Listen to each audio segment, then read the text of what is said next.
오늘의 주제는 주님만이 주실 수 있는 만족감이라는 주제로 여러분들과 함께 은혜를 나누고자 합니다. 매일매일 주님께서 주시는 힘, 주님께서 주시는 능력, 주님께 주시는 평안이 없으면 우리는 매일매일 살 수가 없습니다. 여러분들은 어떠십니까? 주님이 없으면 아마 우리 힘대로 살아갈 것입니다. 우리의 계획으로 살아갈 것입니다. 주님이 순간순간 매일 만나를 내려주신 것처럼 우리는 항상 주님이 주시는 힘, 능력, 또 이끄시는 대로 살아가는 것이 우리에게 가장 큰 만족일 것입니다. 군대가 앞으로 전쟁터에 전진하고 나아갑니다. 근데 전쟁터에 나아가야 되는데 군대가 계속 그 자리에 머물고 있어요. 그 이유는 뭐였냐면 바로 그 뒤에 후방에서부터 보급품, 병기품들이 보급이 안 되니까요. 전쟁에 나가는 이 군인들이 앞으로 전진을 하지 못하는 겁니다. 그와 마찬가지로 우리도 매일매일 하루하루 전진해 나가는데 우리의 힘이 아니라 하나님께서 주시는 그 힘과 능력으로 살아가지 않는다면 앞으로 전진하지 못하는 그런 마음으로 우리는 살아갈 수밖에 없습니다.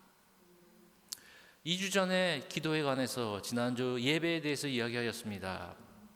교회에서 가장 잃어버린 보석은 무엇인가? 바로 예배라라고 이야기합니다. 예배는 우리 인간이 태어난 존재 이유이기 때문입니다. 우리 인생에 부족함이 있고 불안감이 있고 불안감뿐만 아니라 만족감이 없는 인생을 사는 이유는 무엇이냐면 우리의 존재가 우리의 존재대로 쓰임받지 못했기 때문입니다. 마치 운동기구를 집에서 사왔는데 운동기구를 사용하지 아니하고 빨래 건조기로 사용한다면 그 운동기구는 녹슬이를 읊고 제 기능을 하지 못할 것입니다. 우리의 몸도 우리의 마음도 우리의 영도 마찬가지입니다. 주님을 예배하는 그 자리, 예배하는 우리의 마음의 자세가 없다면 우리의 마음, 우리의 인생은 만족감이 전혀 없습니다. 주님께서 우리를 왜 그분의 자녀로 불러주셨습니까? 왜 그분께서 우리를 새 생명을 불러주셨습니까? 바로 우리를 만족해 하기 위하신 것뿐만 아니라 그분을 영광 돌리고 그분을 찬양하기 위하여 예배하기 위하여 우리를 만드셨고 우리를 부르신 것입니다. 오병이의 기적, 마태, 마가, 누가, 요한 4명의 기자가 쓴 예수님의 행적인데요. 단 이 오병이의 기적만이 모든 4명의 기자가 기록한 기적입니다. 다른 기적은 마태만 쓰고 누가만 썼는데 모든 기자가 쓴 기록 내용이 오병이어의 기적입니다. 그만큼 중요하다는 것입니다. 5천 명을 먹이시고요. 다른 사복음서에는 4천 명을 먹이신 그 총 6번의 4천 명과 5천 명을 먹이셨던 예수 그리스도의 모습을 보니까 이 말씀을 보니까 정말로 우리에게 중요한 메시지가 들어있다는 것입니다. 성경에 예수님 기록된 사건이 중복돼서 한 번도 빠지지 않고 나왔다는 것은 정말로 중요하다는 건 이야기 아니겠습니까? 그렇기 때문에 오병이의 기적을 통해서 우리에게 만족해 하시는 그분이심을 다시 한번 우리 모두가 이 말씀을 통해서 꼭 기억하시기를 바랍니다. 우리는 왜 불만족스럽고 왜 만족하지 못하는가? 마가복음 6장 34절 한번 보시기 바랍니다. 예수께서 나오사 큰 무리를 보시고 그 목자 없는 양 같음으로 인하여 불쌍히 여기사 이에 여러 가지로 가르치시더라. 예수님께서 계약하시는데 예수님께 큰 무리를 보시고 어떻게 말씀하셨습니까? 그 목자 없는 양 같음으로 인하여 불쌍히 여기사. 많은 사람들이 불만족스러운 이유는 무엇이냐면 그들의 소유가 없어서 불만족스러운 것이 절대로 아닙니다.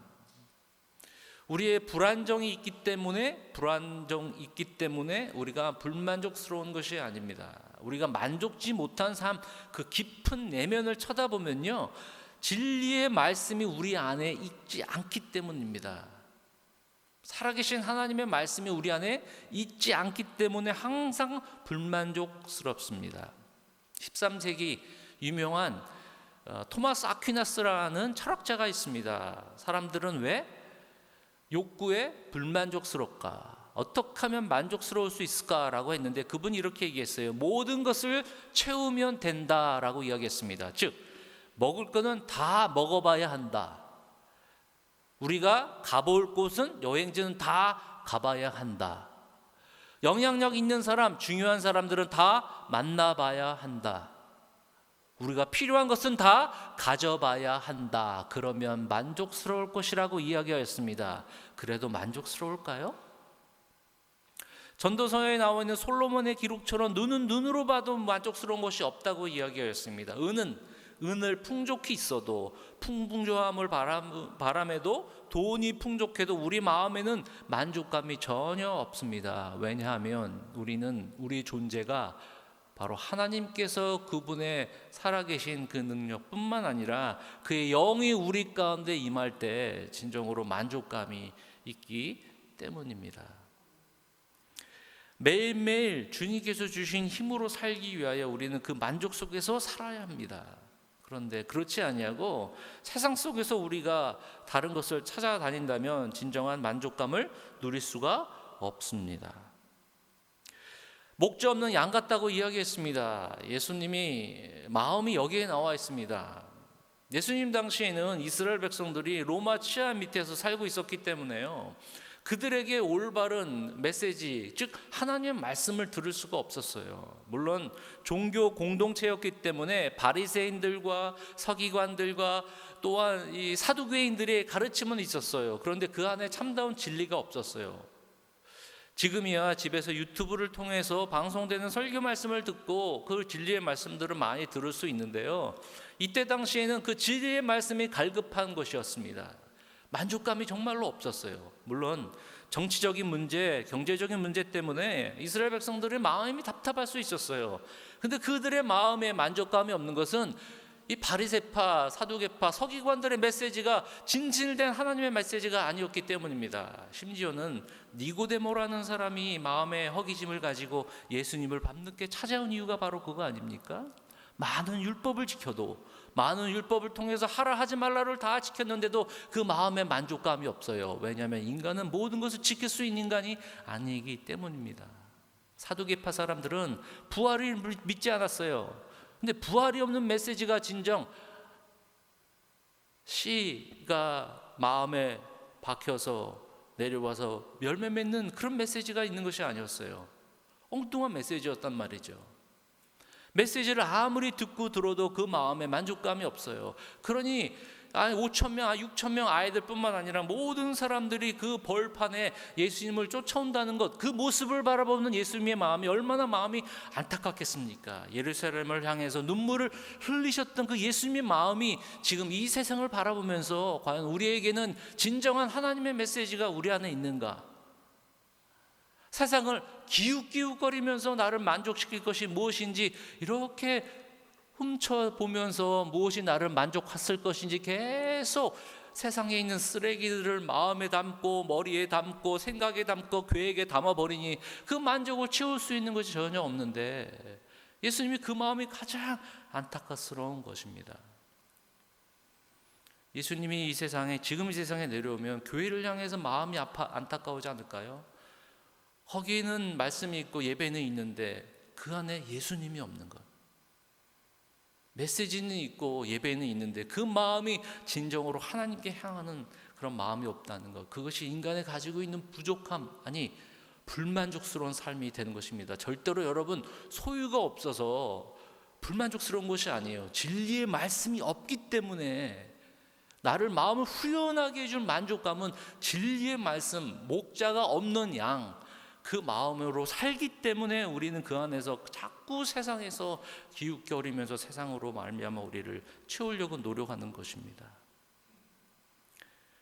사랑하는 새로운 교회 우리 모든 공동체 여러분, 하나님 말씀 속에서 그 진리의 말씀으로 우리가 다시 한번 그 만족감을 꼭 채우시기를 간절히 바랍니다. 아담을 처음으로 만들었을 때 진흙에는 생명이 없었어요. 그런데 그 안에 생기를 부어넣기 때문에 영적인 존재가 됐단 말입니다. 그냥 우리의 육신으로 문제가 아니에요. 하나님의 말씀, 하나의 영을 그 안에 훅 불어넣어야지 그 부에 불어 넣어야지 그 말씀에 감동이 되어서 우리 안에서 우리가 생기가 넘치는 거예요. 그래서 살아있다라고 이야기하는 겁니다.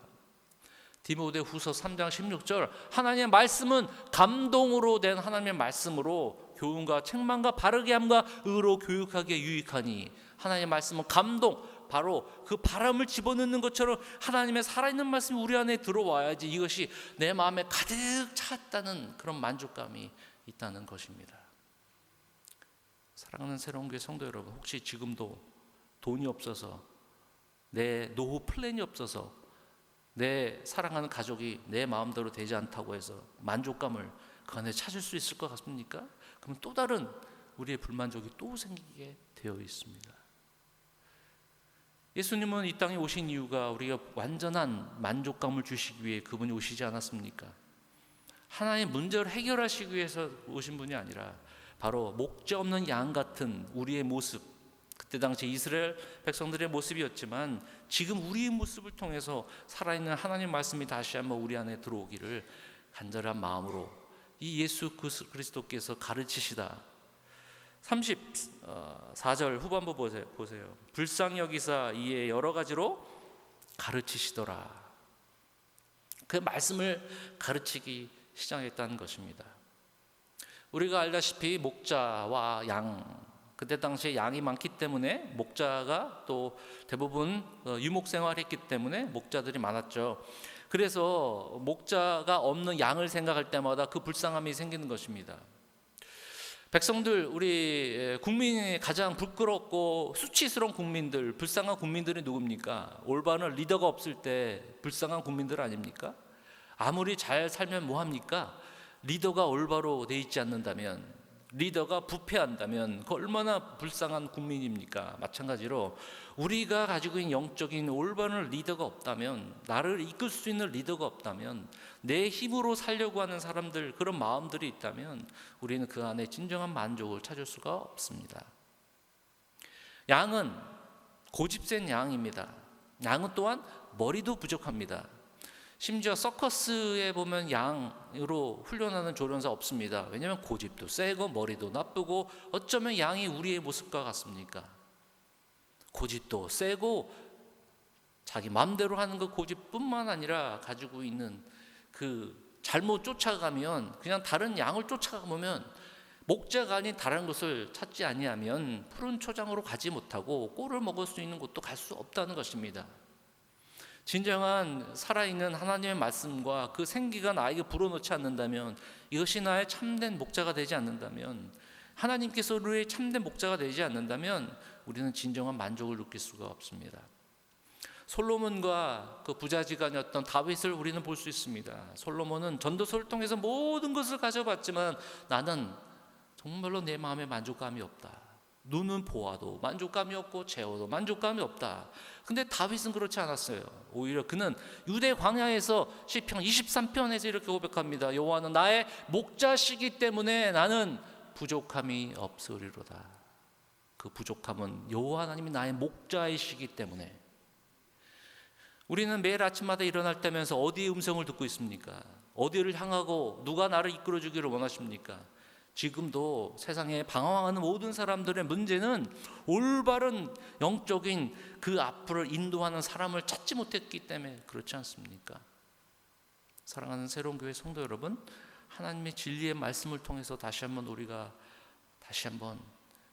진리의 말씀을 우리의 마음에 담고 그 말씀이 나를 이끌고 성령이 움직이시는 그런 살아있는 하나님의 백성들이 돼서 모든 분들 다 만족해 하시는 모두가 되기를 주님의 이름으로 간절히 축원을 드립니다. 가르치셨다는 것입니다. 두 번째 보니까 백성들이 예수님의 말씀을 듣기 위해서 나왔는데요. 35절에 때가 저물어 가매 제자들이 예수께 나와 여쭤오되 이곳은 빈들이요 날도 저물어 가니 무리를 보내어 두루 촌과 마을로 가서 무엇을 사 먹게 하소서. 대답하여 이르시되 너희가 먹을 것을 주라 하시니 여쭤오되 우리가 가서 200데나리의 떡을 사다 먹이리이까. 이르시되 그들이 굶준 것이었습니다. 5,000명 이상의 여자분들과 아이들 합치면 7,000명, 8,000명 이야기도 하는데요. 그분들이 굶주렸다는 것이죠. 오랫동안 말씀을 들었기 때문이죠. 그런데 다행히 그 육신적으로 배고픔에 대해서는 그냥 지나가지 않으셨어요. 그래도 육신적으로 그래도 배불리 해 드리기 위해서요. 그래서 이렇게 얘기했습니다. 대답해 이르시되 너희가 먹을 것을 주라. 근데 그 전에 그 제자들은 이렇게 얘기했어요. 36절에 무리를 보내어 두루 촌과 마을로 가서 무엇을 사 먹게 하옵소서. 37절에 너희가 먹을 것을 주라 하시니 여짜오되 우리가 가서 200데나리온의 떡을 사다 먹이리이까. 200데나리온의 떡을 먹이리이까. 다른 성경의 버전 보니까요 6개월에서 8개월 정도의 일당, 6개월에서 8개월의 일당을 먹을 수 있는 양이 200데나리온인데 5,000명 이상의 사람들을 먹여야 된다는 것입니다. 이번 6월 달에요 우리 미국 전 지역에 있는 침례교단 그 총회가 있어요. 연례 총회가 있는데요. 그러니까 미국에 있는 모든 침례교회가 애나하임에 서서 6월 13일부터 15일까지 미팅이 있습니다. 한인 목사님들도 전국 침례교 한인 목사님들이 가족과 리더들과 함께 LA에 있는 우리 교회에서 6월 13일부터 15일까지 그런 모임을 갖습니다. 50주를 이렇게 돌아가면서 연례 행사를 하면 캘리포니아에서 또 남가주지만 이 LA에서는 거의 우리가 살아있는 동안 아무래도 다시 이렇게 모일 수 있는 것은 거의 없다고 봐요. 왜냐하면 앞으로 50개 주를 돌아가려면 앞으로 어떻게 될지 모르겠지만요 6월 13일에 있어요. 저희들이 함께 고민을 했어요. 어떤 고민을 했냐면 왜냐하면 제가 저희 한인 총회 우리 남가주 우리 연합회에서 제가 임원이 됐거든요. 그런데 그 행사를 준비하는데 먹을 것이 중요한 거예요. 왜냐하면 이번 인원수를 대충 1,500명에서 1,800명 정도 온다고 지금 계획을 하고 있거든요. 한인 목사님들만 가족들. 근데 먹을 것이 문제예요. 한 끼를 계산이 생각해 보니까 10불로 계산하니까요 18,000불 20불로 생각하면 1,500명이 오신다면 그러면 36,000불 한 끼에 거의 4만 불이 든다는 거예요. 그 엄청난 숫자입니다. 근데 5,000명 이상이었어요. 그 얘기는 뭐냐면 얼마라고 생각하면 한 10만 불 정도 될 거 아니 그 정도 이상일 것 같습니다. 이 5,000명을 먹인다면요. 하나님은 사람으로 계산적으로는 가능할지 모르지만 하나님이 일하시면 이 계산은 다 무용지물이 되는 것입니다. 아무리 인간적인 생각으로 머리를 쓰고 어떤 생각을 다 할지언정 인간으로는 이룰 수 없는 것들이 있어요. 이것이 바로 우리만의 불만족 아니에요? 이렇게 한번 해보려고 하고 저렇게 한번 해보려고 하고도 근데 이제 워킹을 잘 안 해요. 이것도 찾아보고 저것도 찾아보고 다 그거로 쓸어 담아서 내가 한번 만족해 보려는데 그것이 우리의 만족을 줄 수 없다는 것입니다. 그래서 대부분 사람들은 세 가지를 따라가는 거죠. 숫자적, 편리성, 이익성 쫓아가요. 이게 나한테 편리한가? 이것이 나에게 유익한가? 이것이 나의 숫자적으로는 나에게 충분한가? 이런 것들을 쫓아가다 보니까 그 안에 만족감이 없어요. 예수 그리스도 그 한 분만이 그분이 베푸신 능력만을 간절히 바라는 우리 모두가 되기를 간절히 바랍니다. 주의 능력이 주의 성령이 우리 안에 거하시면의 만족은 참는 것이 아니에요. 찾는 것입니다. 참는 것이 아니에요. 하나님을 찾는 것이에요. 하늘에서 만나가 내리는 것처럼 듬뿍 우리에게 그분의 능력과 그분이 채워주심에 우리는 진정으로 하나님 은혜로 살아갈 수 있기 때문입니다. 여기서 더 중요한 것이 있어요. 뭐냐면 40절 때로 100명씩 또는 50명씩 앉은지라 예수께서 떡 5개와 물고기 2마리를 가지사 하늘을 우러러 축사하시고 떡을 대어 제자들에게 주어 사람들에게 나누어 주게 하시고 또 물고기 2마리도 사람들에게 나눠 주심에 42절 다 배불리 먹고. 영어 성경에는 여러 가지 표현이 있는데요. 다 satisfied라고 했어요. 모든 사람들이 만족하였더라. 그래서 제가 오늘 제목도 만족이라고 넣었어요. 다 배불리 먹었다라는 표현이 다 만족하였더라. 모든 사람들이. 6장 30절 뒤 앞부분 보면 헤롯 왕이 베푼 VIP만 참석하는 그런 파티가 있었어요. 그때 침례 요한이 그때 참수를 당하는. 근데 그 VIP 파티는 VIP만 들어가는 거예요. 그런데 예수님께서 베풀어 주신, 나눠 주시는 그 모든 배부름과 만족은 다 모든 사람이 만족하였더라. 하나님의 메시지는 특별된 사람들한테 주는 것이 아니라 만족은 그분께 받는, 그분께 나아가는 사람들께서 또한 부어주시는 하나님의 바로 만족감입니다. 저는 여러분들에게 이 시간 혹시 예수님의 만족을 위하여 떡을 먹기 위하여 예수님을 믿고 계십니까? 아니면 마음의 안정만을 위해서 혹시 예수님을 믿고 계십니까? 더 깊이 있는 만족감을 위해서는 떡을 먹기 위하여 만족감을 찾지 마시고 더 나아가서 내 마음의 안심과 안정을 위해서만 하나님을 찾지 마시고 더 나아가서 우리의 영이 그리스도로 말미암아 풍족한 은혜를 경험하는 그런 만족을 구하시기를 간절히 바랍니다. 우리가 무슨 일이든지 우리에게서 난 것 같이 스스로 만족할 것이 아니고 우리의 만족은 오직 하나님으로부터 나느니라 라는 사도 바울의 고린도후서 말씀의 고백처럼 우리만의 가지고 있는 진정한 만족은 바로 그리스도를 통해서 육신적인 우리의 만족이 아니라 우리의 영의 만족이 그리스도를 통해서 온다는 것입니다. 그래서 믿는 사람들은 세상과 차원이 다른 그런 만족을 누리며 살아가는 것입니다. 그 다음에 요한복음에 오병의 기적 다음에 이런 메시지가 있어요. 사람들이 또 예수님을 쫓아와요. 그런데 예수님이 쫓아온 사람들한테 이렇게 얘기합니다. 너희들 혹시 내가 너희들 배불리 먹게 했던 기적 때문에 나를 쫓아오느냐? 나를 따라오는 것은 너를 배불리 먹게 했기 때문에 쫓아온 거 아니냐? 라고 이렇게 반문을 하세요. 그러면서 중요한 메시지를 말씀하세요. 요한복음 예수께서 이르시되 나는 생명의 떡이니 내게 오는 자는 결코 줄이지 아니할 터이요 나를 믿는 자는 영원히 목마르지 아니하리라. 나는 하늘에서 내려온 살아있는 떡이니, 떡이 누굽니까? 예수님인. 사람이 이 떡을 먹으면 영생하리라. 내가 줄 떡은 곧 세상의 생명을 위한 내 삶의 삶이니라 하시니라. 지난주 우리가 나눴던 주의 만찬, 예수 그리스도의 떡과 그의 그 피를 나누는 주의 만찬을 통해서 우리는 그 예수 그리스도의 생명이 우리 안에 들어오는 그 안에서 진정한 만족이 있다는 것입니다. 여러분, 가끔 우리가 TV를 통해서 미이라를 바라봅니다. 미이라는 겉에는 화려하게 보이고요, 방부제를 넣어서 썩지 않게 몸을 만드는 거 아닙니까? 5,000년, 4,000년 동안 보관하기 위하여. 그걸 또 이렇게 신기하게 바라보기도 하죠.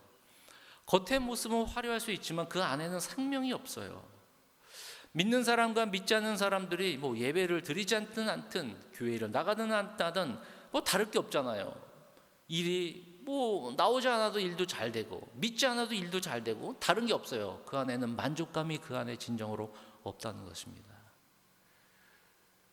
예수님을 믿지 않아도 만족한 것 같습니까? 절대로 만족하지 않습니다. 그 마음속에 하나님만이 만든 인간의 공간들이 있는데 하나님만이 채우셔야지, 주의 영이 그 안에 들어와야지, 그의 성령 우리 안에 들어와야지 그 안에 진정한 만족을 누릴 수 있는 것입니다. 그런데 겉의 모습만 계속 좋은 것, 화려한 것, 우리에게 필요한 것들만 채워서는 절대로 우리에게는 만족이 있을 수가 없습니다.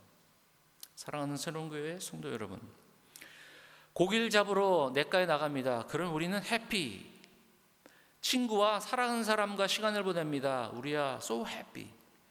교회에 나가서 예배도 드리고 또 사람도 만납니다. so happy. 자녀와 가족과 좋은 시간을 가집니다. so happy. 이러한 것들은 우리의 영혼을 만족시킬 수 없습니다. 성공해서 높이 올라가면 우리가 멀리 놀러 가서 스키도 타고 여러 유명한 곳에 나의 마음을 즐기고 파티도 하고 오락을 하고 이런 것들은 다 so happy. 우리의 영혼을 만족시킬 수 없습니다. 왜냐하면 죽어 있기 때문에요. 겉모습만 화려한데 미이라처럼 이 안에 생명이 없어요. 그 안에는 만족이 절대로 없습니다. 마치 우리는 심장이 죽었습니다. 심장의 스탑되면 우리는 완전히 죽었다 그러잖아요. 바로 이 심장을 새로운 것으로 바꿔준 그 심장, 살아계신 하나님의 떡, 그 예수 그리스도 우리가 몸으로 또한 주의 만찬으로 상징적으로 베풀고, 또한 그것이 예수 그리스도 내가 영접함으로 그 안이 내 마음을 열어 그분이 내 안에 들어왔을 때 이것이 바로 새 생명, 그를 통해서 우리는 살아있다라고 하며 그분을 통해서 만족하는 것입니다. 그래서 주의 심장을 우리는 다 가져야 합니다. 어느 것을 보더라도 무엇을 생각하더라도 그분이 우리 안에 있고 그분이 나와 함께하고 그분이 나와 함께 고통스럽고 그분이 나와 함께 모든 문제를 해결할 수 있는 유일한 완전한 분이 내 안에 들어왔는데 무엇을 우리는 불만족스러우며 살아갈 수 있겠습니까? 완전한 분이 우리 안에 계신데, 영원한 분이 우리 안에 계신데, 살아계신 그분이 내 안에 계신데, 내 삶에 함께 하시는데 우리가 불만족스러운 것이 없다는 것입니다. 떡을 보지 말고, 떡을 보면서 우리는 세상을 살아가지 말고 생명을 주신 그분 앞에, 진리 그분 앞에 찾아오시기를 간절히 바랍니다. 이번 주에 제가 한국 선교사님들의 이야기를 읽었는데, 책을 읽었는데 처음 읽은 내용이 한 가지 있더라고요. 1876년, 이거는 해외에서 선교사님이 한국에 들어오기 전의 일이에요. 쓴 책의 목적은 뭐냐면, 우리 한국분의 신앙과 그 믿음과 교회가 해외 선교사님이 오시기 전부터 한국 교회 이 시작이 물론 선교사님이 도와줬지만 처음에 불은 어디서부터 시작됐는지에 관계된 책이에요. 1876년 이 만주 봉천 근처, 예전에는 고려문이라고 국경, 중국하고 국경에 있었던 곳에서 있었던 일입니다. 스코틀랜드에 로스라는 선교사님이 중국에 왔어요. 중국 국경 중국 지역에서 이렇게 시장에서 복음을 전하게 됐어요. 중국인 통역사가 있었어요. 근데 앞에 시장에 이 조선에서 온 사람들이, 이게 상인들이 몇 사람들이 앉아 있대요. 중국 통역을 통해서 이 로스라는 스코틀랜드에서 파송받은 선교사님이 선교하면서 말씀을 전했대요. 통역이 어눌하게 그렇게 한국말로 이렇게 통역이 됐겠죠. 그런데 한국 이 상인들이 자기를 또렷하게 쳐다본대요. 중국 사람들은 그냥 관심도 없대요. 근데 어디 마음도 그냥 딴 데가 있는지. 근데 한인 이 상인들이 자기를 똑바로 쳐다보더래요. 너무 기분난 거예요. 그래가지고 이 로스 선교사님이 3시간 동안 그냥 자기를 진짜 한 번도 그냥 눈을 떼지 않고 쳐다보니까요. 3시간 동안 그냥 하나님 말씀을 전했대요. 우리 조선에 온 상인들이 말이에요. 그런데 3시간 끝나자마자 이 상인들이 자기한테 다 몰려오더래요. 야, 드디어 이 조선에서 넘어온 상인들이 결실을 맺는구나. 그런데 상인들이 통역을 통해서 물어보더래요. 뭘 물어보냐면, 그 선교사님 입었던 옷감이 어디서 구할 수 있냐는 거죠. 얼굴을 계속 쳐다본 게, 자기 얼굴 본 게 아니라 저 옷감 어디서 구하면 내가 저걸 옷감 가서 팔 수 있을까. 너무 이 선교사님이 절망이 돼가지고요, 관심은 거기에 다 있다는 거예요. 이 선교사님이 그렇게 생각했어요. 아차, 그러면 내가 이 사람들에게 뭔가를 좀 줘야 되겠다. 희한한 걸 줘야겠다. 그때 생각한 것이 양초였습니다. 상인들에게 양초를, 그 다음부터 오면 양초를 줬어요. 대신 양초를 가져가는 대신에 중국 한문으로 된 성경을, 전도지와 성경은 꼭 가져가라. 그래서 양초를 다 가져가는데 할 수 없이 가져간 거예요. 그거를.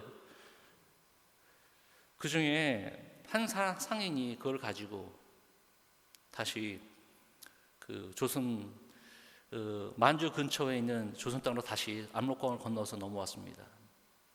그래서 양초를 받아서 줬고, 책 하나가 있으니까 자기 아들한테 줬대요. 이 책이 무엇인지 한번 읽어보라고. 그 아들의 이름이 백홍준입니다. 1876년에 이 아들 백홍준이 친한 친구들과 함께 종교에 대해 관심이 있었는데 그 한문으로 한 성경을 읽게 되었습니다. 그래서 다 읽게 되니까 이것 안에서 참다운 진리를 발견한 거예요. 그래서 친구들과 이 백홍준이 압록강을 건너서 그 선교사님한테 찾아갑니다. 그래서 찾아가서 이야기합니다. 우리들에게 침례를 베풀어 주옵소서. 침례를 받기 위해서 압록강을 건너간 거예요.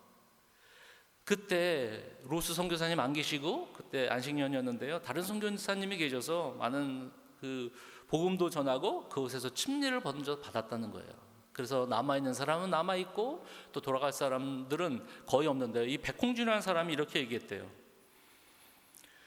남아있으라라는 선교사님의 이야기를 뿌리치고요. 내래 압록강을 건너는 것은 침례받기 위함이기 때문에 이제 침례를 받았으니 나는 다시 돌아갈 뿐입니다. 백홍준이 조선 땅에 들어와서 그룹을 만들어서 그 그룹에서 성경 공부를 시작하여 나중에 언더워드, 모펫, 아펜저르 선교사님들 도울 수 있는 서포트하는 사람들이 그 안에서 생겨났다는 것이죠. 그 책은 이렇게 얘기합니다. 한국 교회는 그의 능동적이고 복음 수용과 전도의 주체적인 토착교회부터 설립이 되었다. 1876년 만에 복음이 전달돼서 3년 후 1879년도 5년 후에 선교사님 입국하기 전에 1879년 개신교 첫 침례자가 나온 것이 바로 백홍준이었습니다. 그래서 맨 끝에 책은 이렇게 끝납니다. 양초 대신 성경에 맞추어진 그의 시선에 한국교회는 시작되었다. 양초 대신 성경에 맞추어진 그의 시선에 한국교회는 시작이 되었다. 우리가 현재 찾고 있고 우리의 눈은 혹시 떡 아닙니까? 내 마음의 평안 안정 아닙니까? 혹시 하나님을 제외하고 다른 것으로 우리의 마음이 내 마음을 혹시 채워주지 않을까 기웃기웃거리지 않으십니까?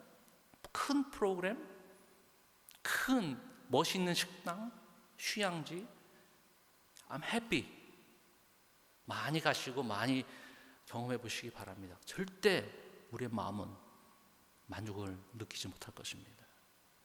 양초냐 떡이냐 아니면 생명의 그 말씀과 생명이 내 안에 있는 그 예수 그리스도를, 그 생명 되신 예수 그리스도의 내 마음을 열어, 내 눈을 열어 항상 그분이 내 안에 들어와 나의 하나님이 되시고 나의 능력이 되시는 그 믿음을 모두 소유하시기를 간절히 바랍니다. 그렇기 때문에 나는 내 안에 사는 것은 오직 예수 그리스도니 나의 죽음도 유익함이라.